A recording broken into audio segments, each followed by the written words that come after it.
એટલે આમ જ છે ને. તો એની મારે કેટલી જરૂર છે, કરવું છે કે નહીં, બુદ્ધિથી તો કરવું જોઈએ, મનનું કામ જ નથી ત્યાં.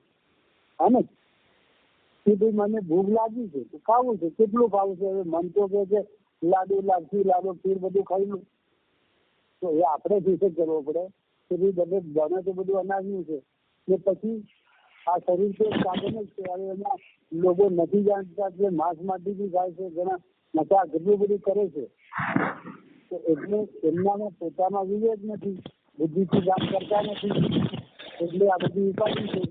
તો અગર આપણે થોડી વાર માટે આપણે બુદ્ધિથી આવી રીતે વિચાર કરીને કરીએ તો મનનું કામ જ ક્યાં છે, મનની જરૂર જ નથી.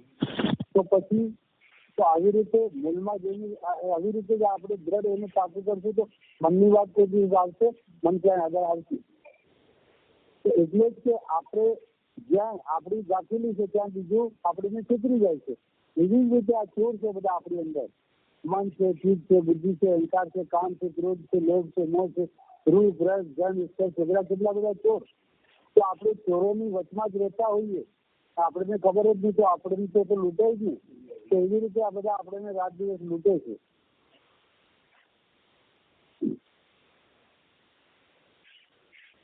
તો આ થઈ ગયું મનનું તો મૂળ કારણ, જ્યાં સુધી ભૂલ નીકળતી નથી. તો સૌથી આવી શોર્ટકટમાં એને સમજવું છે, બધી સમસ્યાનું સમાધાન જોઈએ છે. અને બધી સમસ્યાનું સમાધાન જોઈતું હોય તો સાદું કીધું કે એક સાદે સબ સજા સબ સાદે એક જાય, जो सीखे मूल को चले फूले अगाए.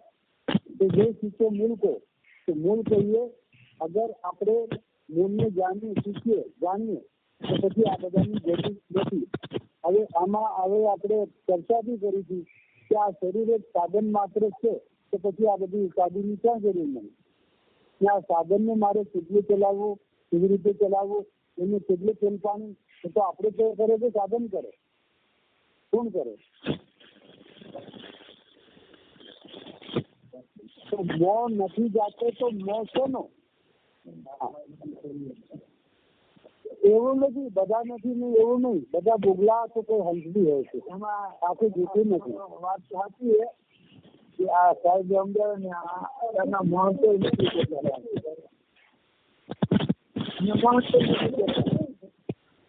બાકી થોડો થયો તો શું નથી. આજે મેં એવું કહ્યું, હું મોટો બિલ્ડર ઉઠી બિઝનેસ કર્યું, પછી ભરત સાહેબ ને કોણ આવ્યો છે, પછી એક જ જથ્થો લાગી પાર્લેજી મારે અમારો દાખલો લઈને નક્કીનો જેવો. હા, આપણે ઝાટકો લાગ્યો આજે બી ખાસ કરીને સાહેબના સિદ્ધાંતમાં તો અત્યારે બહુ બધા વિરોધો છે. તો એ બધા મોટી પોસ્ટમાં હોય છે, હોય કાયમી હોય તો મોટા પિતા જાત સમાજ તો હોય છે ને, બધું થોડીને જ જેટલે છે ને તો એટલે આ બધી સમસ્યાનું સમાધાન લાગવું હોય તો એક વસ્તુને જાણી લેવા, સાધી લેવા, પછી કોઈ વસ્તુ ઊભી થતી નથી. આજે મૂળમાં ભૂલ શું છે, હું શરીર છું, તો આ બધું ઊભું થયું કે નહીં, પણ વાસ્તવિક એ છે કે હું શરીર નથી. તો આ એક ભૂલ અનાદિકાળથી નીકળતી નથી.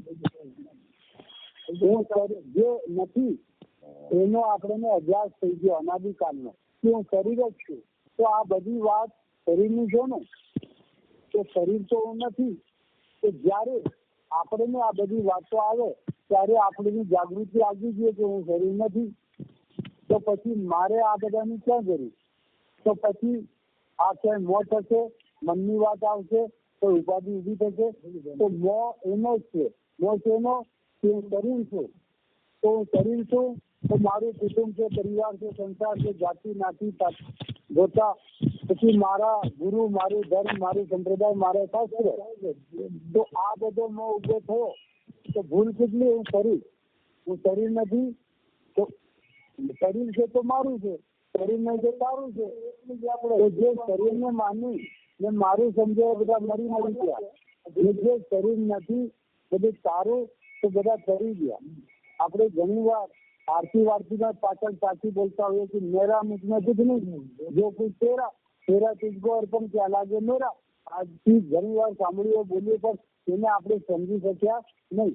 એ વાસ્તવિકતા એ છે કે વિચાર કરીને જુઓ, આપણે આપણું કરીએ છીએ શું છે? જયારે શરીર આપણું નથી તો સંસાર આપણું કેવી રીતે થાય? નહીં થાય. તો આ જે ભૂલ બધા આપણે યાદ રાખશું.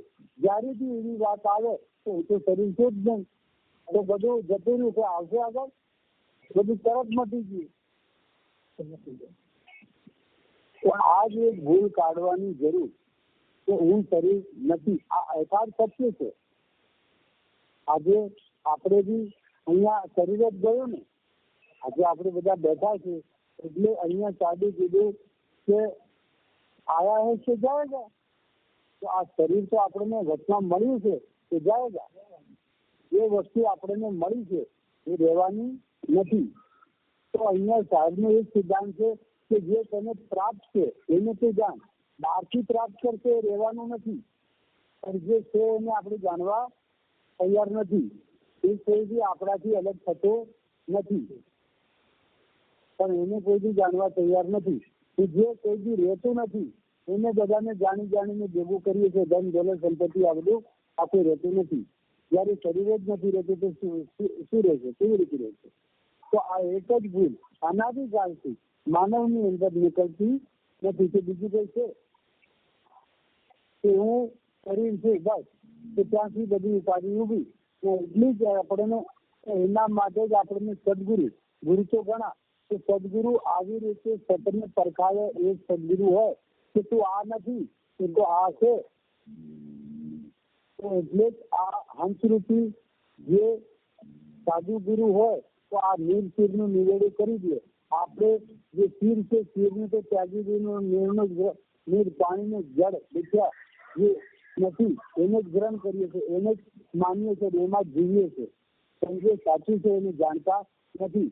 તો સંસારમાં આપણે ગમે એટલા ગુરુ કર્યા હોય તો આના માટે જો એ અમને સાધના સિદ્ધાંતથી સમજાય તો એટલી જ વાત એમનાથી આપણે સમજવી હોય કે તું જળ નથી, તું ચેતન છે. તો આના બધાથી લોકો છે, તો આના બધાનો જાણનારો, તું દ્રષ્ટા, તું દ્રશ્ય નહીં, તું સાક્ષી, બધાનો સાક્ષી તું. ક્યાં નથી બસ બીજું કઈ નથી. ફેરફાર વળાંક મારે જ લેવો પડે.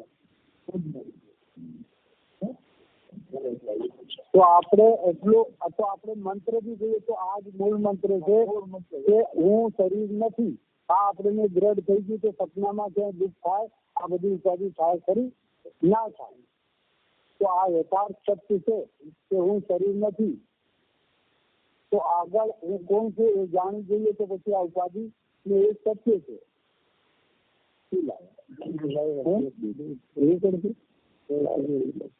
વાંચતી ચલો આપણે વાંચતી હશે હાથ મંગાવી લેતો વાંચતી કઈક હોય જોઈ લઈએ. હા અત્યારે કાંચ ને પ્લાસ્ટિક આ બધું ધાતુ સારું નથી હોતું, પ્રદૂષિત હોય છે. સ્ટીલની આસને લઈ લો. આ ગમે તે હોય જોઈને પ્લાસ્ટિક લઈ આવો. પ્લાસ્ટિક ને કાંચ ને ચીની ને એ બધું નહીં હોવું જોઈએ. આપણે દેશી બધું. હા જ્યાં સુધી બીજી આપી દે